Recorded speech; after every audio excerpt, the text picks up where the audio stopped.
छोटी दीपावली, जिसे शास्त्रों में नरक चतुर्दशी के नाम से भी जाना जाता है, कार्तिक मास के कृष्ण पक्ष की चतुर्दशी को यम चतुर्दशी या फिर रूप चतुर्दशी भी कहते हैं।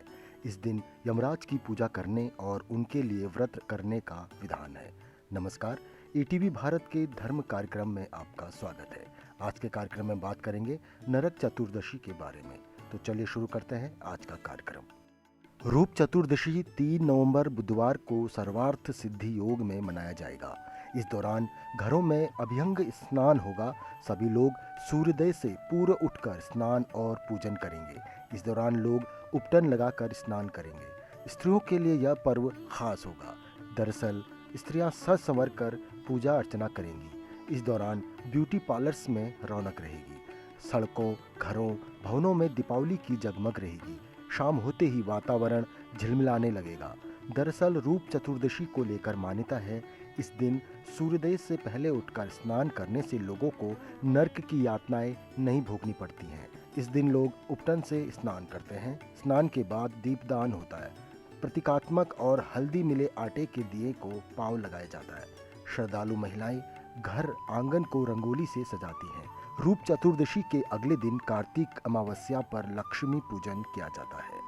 महाबली हनुमान जी का जन्म इसी दिन हुआ था, इसलिए इस दिन बजरंग बली की भी विशेष पूजा की जाती है। मान्यता के अनुसार नरक चतुर्दशी के दिन भगवान हनुमान ने माता अंजना के गर्भ से जन्म लिया था। इस दिन भक्त दुख और भय से मुक्ति पाने के लिए हनुमान जी की पूजा अर्चना करते हैं।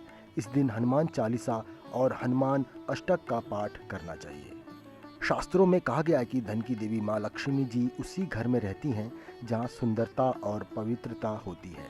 लोग लक्ष्मी की प्राप्ति के लिए घरों की सफाई और सजावट करते हैं। इसका अर्थ ये भी है कि वो नरक यानी कि गंदगी का अंत करते हैं। नरक चतुर्दशी के दिन अपने घर की सफाई ज़रूर करनी चाहिए। घर की सफाई के साथ ही अपने रूप और सौंदर्य की प्राप्ति के लिए भी शरीर पर उपटन लगाकर स्नान करना चाहिए। इस दिन रात को तेल अथवा तिल के तेल के 14 दीपक जलाने की परंपरा है। देवी लक्ष्मी धन की प्रतीक है। धन का अर्थ केवल पैसा नहीं होता, तन मन की स्वच्छता और स्वस्थता भी धन का ही कारक है। धन और धान्य की देवी लक्ष्मी जी को स्वच्छता अति प्रिय है। धन के 9 प्रकार बताए गए हैं।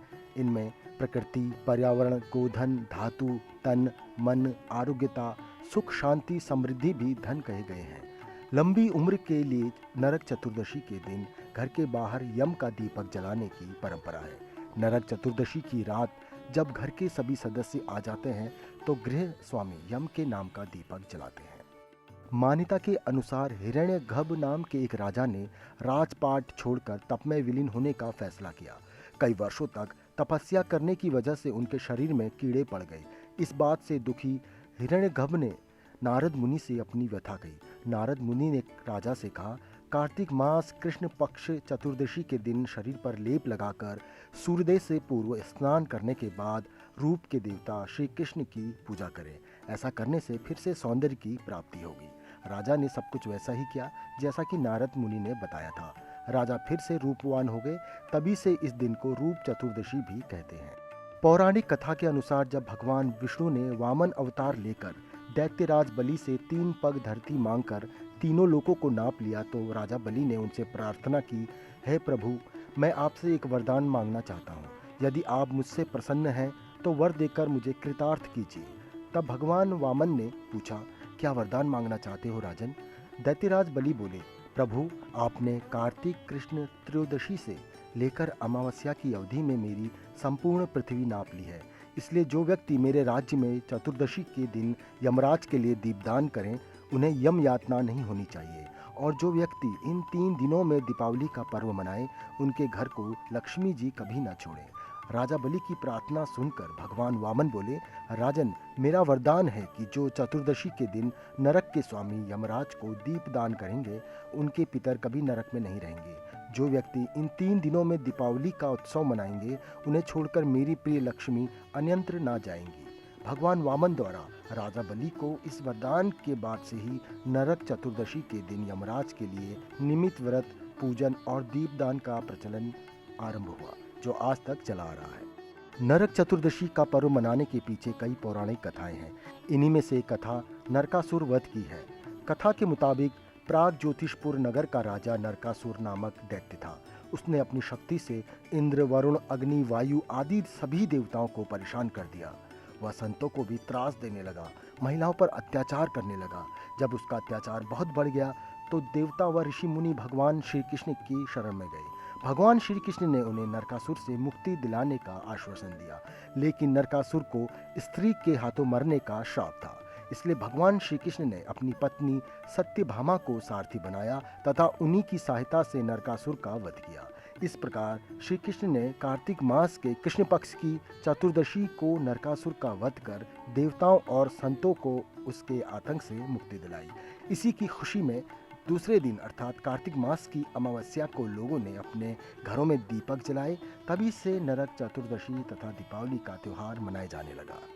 रूप चौदस की रात मान्यता अनुसार घर का सबसे बुजुर्ग पूरे घर में एक दिया जलाकर घूमता है और फिर उसे घर से बाहर कहीं दूर जाकर रख देता है।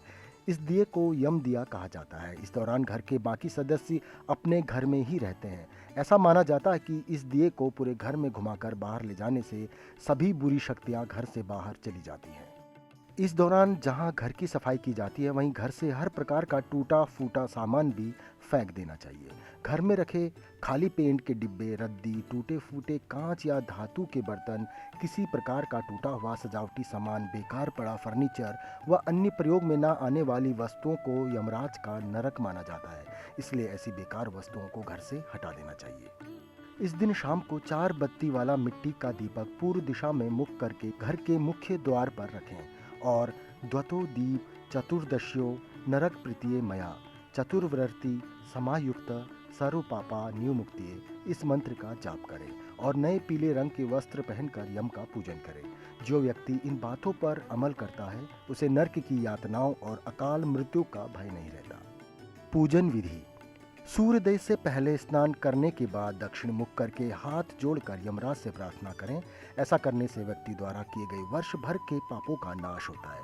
इस दिन विशेष पूजा की जाती है जो इस प्रकार होती है। सर्वप्रथम एक थाल को सजाकर उसमें एक चौमुख दिया जलाते हैं तथा 16 छोटे दीप और जलाएं।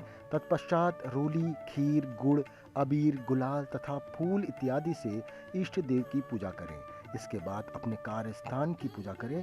पूजा के बाद दियों को घर के अलग अलग स्थानों पर रख दें तथा गणेश एवं लक्ष्मी के आगे धूप दीप जलाएं। इसके पश्चात संध्या के समय दीप दान करें जो यम देवता यमराज के लिए किया जाता है। विधि विधान से पूजा करने पर व्यक्ति सभी पापों से मुक्त हो जाता है। तो आपको कैसा लगा आज का कार्यक्रम? उम्मीद है ज़रूर पसंद आया होगा। तो चलिए मिलते हैं अगले कार्यक्रम में धर्म कर्म से जुड़ी नई बातों को लेकर। तब तक के लिए नमस्कार।